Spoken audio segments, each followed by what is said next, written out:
कक्षा 10वीं की स्टूडेंट फाइल आपका यहाँ विषय हिंदी का माह नवंबर का मासिक अभ्यास प्रश्न पत्र 2024-25 लेके आ चुके हैं। आप लोग बहुत से कमेंट आए थे कि यहाँ पर नवंबर महीने का ठीक है मासिक टेस्ट पेपर लाओ, तो फाइनली आपका पेपर आ चुका है। साथ ही इस वीडियो में हम आपका विषय हिंदी का पेपर कंप्लीट करने वाले हैं, ठीक है। और आपको बता दें पूरा आपका यहाँ पर रियल पेपर है और आपको सेम टू सेम यही स्कूल में मिलने वाला है, ठीक है। तो इस वीडियो को आपको ध्यान से देखना और साथ ही वीडियो को आप यहाँ पर लाइक कर लीजिए, चैनल को सब्सक्राइब कर लीजिए, क्योंकि पेपर लाने में बहुत ज़्यादा मेहनत लगती है। तो जो लाइक के बटन उससे यहाँ पर जरूर से दबा दीजिए, ठीक है। और साथ ही इस वीडियो को अपने दोस्तों तक भी आपको शेयर करना, जिससे वो भी यहाँ पे हिंदी पेपर में पूरी मार्क्स ला सके, ठीक है। पूरा आपका यहाँ पर रियल पेपर है और साथ ही आपका फुल सॉल्यूशन सहित आपका यहाँ पेपर कराया जाएगा हिंदी विषय का। तो चलिए जो आपका यहाँ पर हिंदी विषय का नवंबर महीने का जो मासिक टेस्ट पेपर वो देख लेते हैं। और साथ ही उससे पहले आपको बता दें कक्षा 10वीं के आपको सभी विषय के नवंबर महीने के जो मासिक टेस्ट पेपर है वो आपको हमारे चैनल में मिल जाएंगे, आप जाकर देख सकते हैं। तो चलिए जो आपके यहाँ पर हिंदी विषय पेपर वो हम यहाँ पर देख लेते हैं। तो आप यहाँ पर ठीक है आपके यहाँ पर ये निर्देश दिए गए जो कि यहाँ पर शिक्षकों के लिए है, ठीक है। और साथ ही आप यहाँ पर देख लीजिए। अब आपका जो पेपर है वो हम यहाँ पर देख लेते हैं। तो आपके यहाँ पर आते हैं रिक्त स्थान, ठीक है। आप यहाँ पर देख लीजिए बिस्मिल्लाह खां का जन्म बिहार के डॉट गाँव में हुआ था, ठीक है। तो यहाँ पर जो आपका बिस्मिल्लाह खां का जन्म बिहार के डुमराव गाँव में हुआ था, ठीक है। पहले रिक्त स्थान का आंसर आपका डुमराव हो जाएगा। फिर आपका जो यहाँ पर दूसरा आता है पंचगंगा घाट डॉट में स्थित है। तो यहाँ पर आपका था काशी और प्रयाग, ठीक है।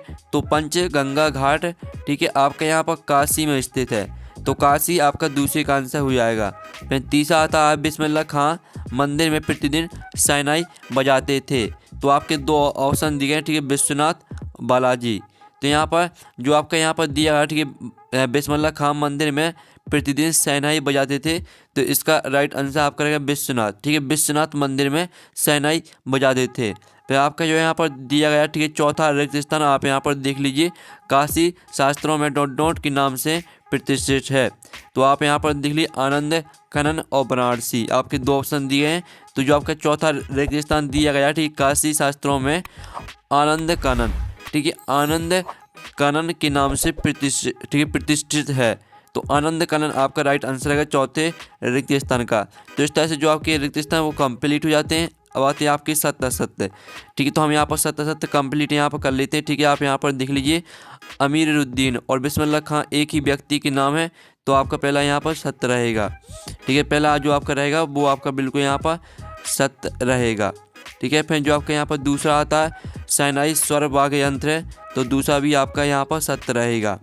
फिर जो आपका यहाँ पर तीसरा आता काशी संस्कृति पाठशाला है, तो आपका तीसरा भी सत्य रहेगा, ठीक है। तो आप यहाँ पर याद करते हैं। चौथा आता काशी में मरण भी मंगल माना गया है, तो आपका जो यहाँ पर चौथा रहेगा वो भी सत्य रहेगा। फिर जो आपका पाँचवा आता बिस्मिल्लाह खां की श्रद्धा काशी विश्वनाथ जी के प्रति अपार थी, तो आपका जो पाँचवा रहेगा पाँचवा भी आपका सत्य रहेगा। तो इस तरह से आपके जो सत्य असत्य वो कंप्लीट हो जाते हैं। पहला भी सत्य रहेगा, दूसरा भी सत्य, तीसरा भी सत्य, चौथा भी सत्य, पाँचवा भी सत्य, ठीक है। आपके सभी सत्य रहेंगे। तो इस तरह से आपके सत्य असत्य भी यहाँ पर जो है वो कंप्लीट हो जाते हैं। अब चलिए आपके प्रश्न 5 आते हैं। सॉरी, आपके प्रश्न 5 नहीं आता, आपका आता है यहाँ पर एक वाक्य में उत्तर लिखना है, ठीक है। आपकी इसमें नंबर नहीं दिए गए हैं कि कौन सा प्रश्न है, ठीक है। आप यहाँ पर देख लीजिए यतीन्द्र मिश्र का जन्म किस प्रदेश में हुआ। तो यहाँ पर यतीन्द्र मिश्र का जो जन्म है वो आपका उत्तर प्रदेश में हुआ था, ठीक है, उत्तर प्रदेश। तो उत्तर प्रदेश आपका पहले का आंसर रहेगा, ठीक है। फिर आप यहाँ पर देख लीजिए दूसरा आता है यतीन्द्र मिश्र के 2 काव्य संग्रह के नाम लिखिए। तो यहाँ पर यतीन्द्र मिश्र के जो दो काव्य संग्रह के नाम है वो आपके हो जाएंगे यदा कदा, ठीक है। पहला रहेगा आपका यदा कदा और दूसरा आपका हो जाएगा अयोध्या, ठीक है। आपके यहाँ पर 2 काव्य संग्रह के नाम हो जाते हैं यदा कदा और अयोध्या, तो आपको याद कर लेना है। फिर आपका यहाँ पर तीसरा आता है नौबत खाने में, ठीक है, इबादत रोचक शैली में लिखा व्यक्ति चित्र किसके ऊपर लिखा गया है।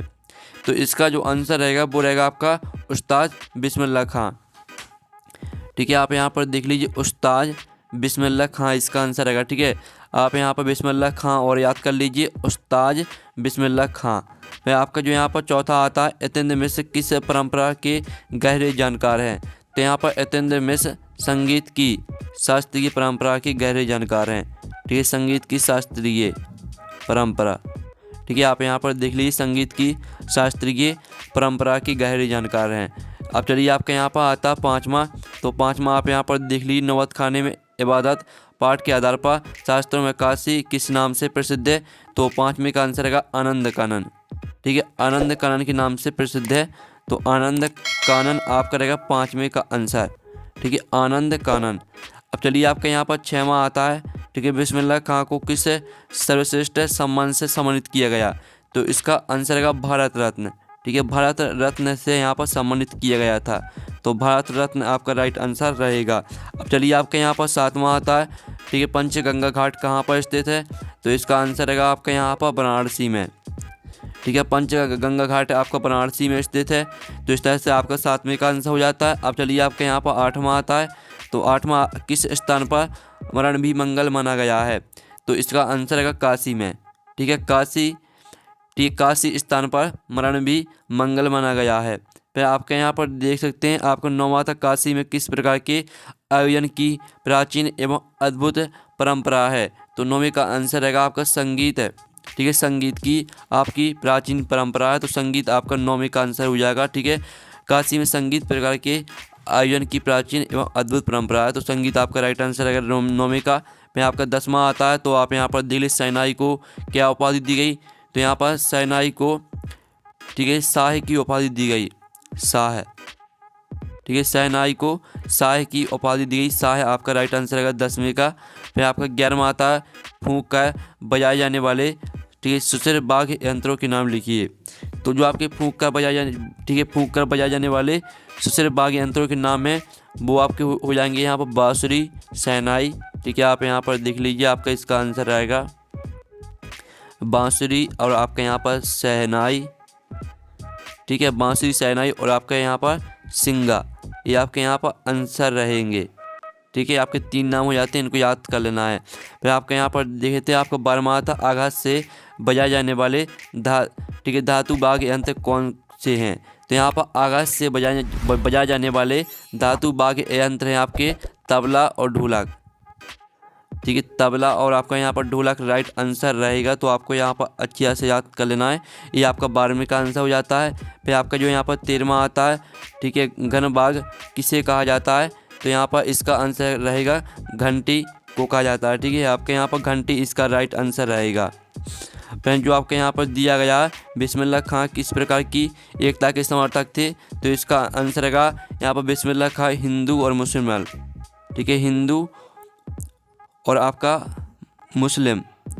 ठीक है, हिंदू और मुस्लिम एकता के समर्थक थे, तो हिंदू मुस्लिम आपका यहाँ पर राइट आंसर रहेगा 14वें का। फिर आपका 15वां आता चमड़े से मड़े, ठीक है, अवनद्य वाद्य कौन से हैं? तो 15वें का आंसर रहेगा आपका, ठीक है, ढोल। ठीक है, आपके यहाँ पर देखिए ढोल, धमसा और नगाड़ा का रहा, ये आपके यहाँ 15वें का आंसर रहेगा। 16वां आता है। तो 16वां आप यहाँ पर देख लीजिए। ठीक है, नौबत खाने में इबादत पाठ के लेखक कौन है? तो यहाँ पर नौबत खाने में इबादत पाठ के लेखक आपके यतेंद्र मिश्र हैं। ठीक है, यतेंद्र मिश्र आपका इसका राइट आंसर रहेगा, यतेंद्र मिश्र। ठीक है, तो आपको यहाँ पर अच्छी से याद कर लेना। आप यहाँ पर देख लीजिए, फिर से लिख के दिखा देते हैं, यतेंद्र मिश्र। ठीक है, ये आपका राइट आंसर रहेगा 16वें का। तो इस तरह से आपके जो यहाँ पर एक शब्द वाक्य मतलब वो कंप्लीट हो जाते हैं। अब आते हैं आपके लघु उत्तरीय प्रश्न आते हैं। तो आप यहाँ पर देख लीजिए, वाक्य की परिभाषा उदाहरण से लिखिए, क्रिया किसे कहते हैं, क्रिया के भेद लिखिए। पहला, दूसरा, तीसरा प्रश्न हो गया। चौथा आता है सर्वशक्ति किसे कहते हैं, इसके भेदों के नाम लिखिए। लक्षणा सर्वशक्ति किसे कहते हैं, उदाहरण से लिखिए। और अवधा सर्वशक्ति किसे कहते हैं, उदाहरण से लिखिए। इनकी जो आंसर वो भी हम बताने वाले हैं। और शब्द गुण किसे कहते हैं, इसके भेदों के नाम लिखिए। मधुर गुण की परिभाषा उदाहरण से लिखिए। फिर आपका 9वां आता है प्रसाद गुण की परिभाषा उदाहरण से लिखिए। ओज गुण की परिभाषा उदाहरण से लिखिए। और आपका 11वां आता है क्रिया विशेषण किसे कहते हैं, क्रिया विशेषण के मुख्य भेद लिखिए और सूचना लेखन के बारे में लिखिए। 13वां प्रश्न देख लीजिए। 14वां। ठीक है, तो जो आपके यहाँ पर इनके आंसर वो हम यहाँ पर देख लेते हैं। तो स्टूडेंट आप यहाँ पर देख लीजिए, जो आपका पहला प्रश्न दिया गया था। ठीक है, वाक्य किससे कहते हैं, शब्दों का व्यवस्थित रूप से जिससे मनुष्य अपने विचारों का आदान प्रदान करता है उसे वाक्य कहते हैं। यह एक सामान्य वाक्य में क्रमशः कर्ता, कर्म और क्रिया होते हैं। वाक्य भेद 2 प्रकार से किए जा सकते हैं। ठीक है, आपके यहाँ पर अर्थ के आधार पर वाक्य भेद और रचना के आधार पर वाक्य भेद। ठीक है, इस तरह से आपका पहले का आंसर हो जाता है। फिर आप दूसरे प्रश्न का आंसर देख लीजिए, जो आपका यहाँ पर दिया था, क्रिया किसे कहते हैं। तो जिन शब्दों से किसी कार्य का करना या होना समझ में आता है उसे क्रिया कहते हैं, जैसे उठना, बैठना, पढ़ना और जाना, रोना, गाना आदि। इस तरह से पूरा आपको याद कर लेना है। ये आपका दूसरे प्रश्न का आंसर हो जाता है और ये आपका तीसरे प्रश्न का आंसर, जिसमें आपको शब्द शक्ति किसे कहते थे और उसके भेदों के नाम लिखने थे। तो यहाँ पर शब्द एवं अर्थ मिलकर ही काव्य की रचना करते हैं। इन दोनों में गहरा संबंध है। इस संबंध को जिस शक्ति द्वारा ज्ञात करते हैं उसे ही शब्द शक्ति कहते हैं। आपके भेद हो जाएंगे अभिधा, लक्षणा, व्यंजना, ये आपके भेदों के नाम हो जाते हैं। ठीक है, आपका तीसरे प्रश्न का आंसर हो जाता है और ये आपका यहाँ पर चौथे प्रश्न का आंसर। ठीक है, आपको लक्षणा शब्द शक्ति परिभाषा उदाहरण से लिखनी थी। तो आप यहाँ पर देख लीजिए, जब किसी शब्द का अभिधा के द्वारा मुख्य अर्थ का बोध ना हो तब उस शब्द के अर्थ का बोध करने वाली शक्ति को लक्षणा शब्द शक्ति कहते हैं और इसका उदाहरण भी आप यहाँ पर देख लीजिए। फिर आप यहाँ पर देख लीजिए, जो आपका प्रश्न यहाँ पर दिया गया था। ठीक है, अभिधा, लक्षणा। ठीक है, आपको अभिधा शब्द शक्ति की परिभाषा उदाहरण से लिखनी थी।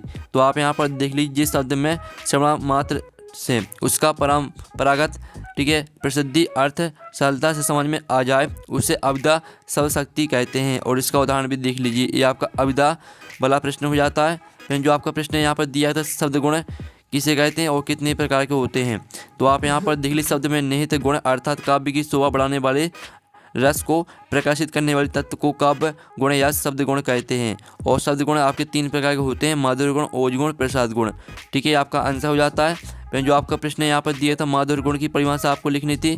तो यहाँ पर जिस काव्य रचना को पढ़ने या सुनने से पाठक व श्रोता का आनंद ठीक है हृदय आनंद से द्रवित हो जाए वहाँ माधुर्य गुण होता है। ठीक है, इसका उदाहरण भी आप यहाँ पर देख लीजिए। तो इस तरह से आपके माधुर्य गुण की परिभाषा और उदाहरण आपका हो जाता है। तो स्टूडेंट, आपका जो यहाँ प्रश्न दिया गया था, ठीक है, प्रसाद गुण की परिभाषा उदाहरण से लिखिए। तो आप यहाँ पर देख लीजिए, आपका यहाँ परिभाषा ठीक है, जिसका आपको पढ़ने या सुनने से हृदय मन खिल जाए, हृदयगत शांति का बोध हो, उसे प्रसाद गुण कहते हैं। इस गुण को युक्त काव्य सरल सुबोध होता है, जैसे अग्नि सूखे ईंधन में तत्काल व्याप्त हो जाती है, वैसे ही प्रसाद गुण युक्त रचना भी चित्त में तुरंत समा जाती है। यह सभी रसों में पाया जा सकता है। ठीक है, इसका उदाहरण भी आप यहाँ पर देख लीजिए। तो ये आपकी परिभाषा दी है और ये आपका उदाहरण, ठीक है, दोनों याद कर लेने हैं। फिर आपका जो यहाँ पर ओजोन की आपको परिभाषा उदाहरण से लिखनी थी। तो ये आपकी ओजोन की परिभाषा यहाँ पर दी, काव्य के जिस गुण विशेष के कारण सहृदय का चित्त दीप्त हो जाता है, अर्थात सहृदय के चित्त में तेज का संचार हो जाता है, उसे ओज गुण कहते हैं और इसका उदाहरण भी देख लीजिए। फिर आपका जो यहाँ पर दिया था, ठीक है, क्रिया किसे कहते हैं, उनके भेदों के नाम लिखने थे। तो ये आपकी क्रिया की परिभाषा दी गई है। ठीक है, और साथ ही इनके जो भेद है वो आप यहाँ पर देख लीजिए। जिन शब्दों से क्रिया की विशेषता पता चलता है उन्हें क्रिया विशेषण कहते हैं।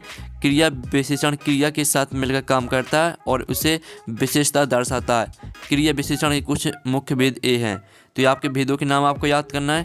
फिर जो आपका यहाँ पे ठीक है प्रश्न दिया था, आपको सूचना लेखन की परिभाषा लिखनी थी। तो ये आपकी सूचना लेखन की पूरी परिभाषा यहाँ पर दी गई है। ठीक है, तो इस तरह से जो आपके हिंदी के पेपर वो कंप्लीट हो जाता है।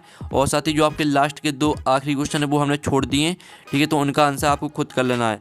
और साथ ही पेपर का PDF डाउनलोड करना चाहते हैं तो लिंक वीडियो के डिस्क्रिप्शन दी गई, तो आप वहाँ से पेपर का PDF डाउनलोड कर सकते हैं। और साथ ही आपको कक्षा 10वीं के सही विषय के नवंबर महीने के मासिक टेस्ट आपको हमारे चैनल मिल जाएंगे, आप जाकर देख सकते हैं। तो हम नेक्स्ट वीडियो में मिलते हैं। Thanks for watching.